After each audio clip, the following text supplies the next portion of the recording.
Once upon a time, in a peaceful village, there was a little girl named Mathilda. She lived with her father in a pretty watermill by the river. Her father was a renowned baker, and every day he prepared delicious bread for the villagers. Mathilda loved watching her father work. She was fascinated by how he kneaded the dough, let it rest, and then baked it into golden, crispy bread. She dreamed of making bread all by herself, without anyone's help. One day, Mathilda decided to put her dream into practice.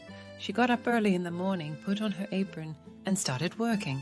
She mixed flour, water, and yeast in a large bowl, but quickly realized that it was much more difficult than she had imagined. Mathilda tried again and again, but the dough was either too sticky or too dry. She was about to give up when her father came into the kitchen and found her crying. "Daddy, I wanted to make bread all by myself, but I can't do it," sobbed Mathilda.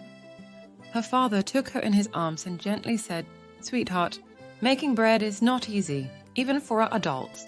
You need to know when to ask for help."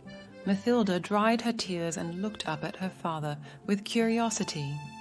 "But Daddy, why didn't you help me right away?" Her father smiled and explained, "Sometimes it's important to let others try on their own. It allows them to grow and learn from their mistakes. But it's also important to know when to ask for help. I'm here to help you, sweetheart." Mathilda then understood that her father was right. She realized that there was no shame in asking for help, especially when trying something new. From that day on, Mathilda and her father made bread together. They shared precious moments, and little by little, Mathilda learned all the secrets of baking.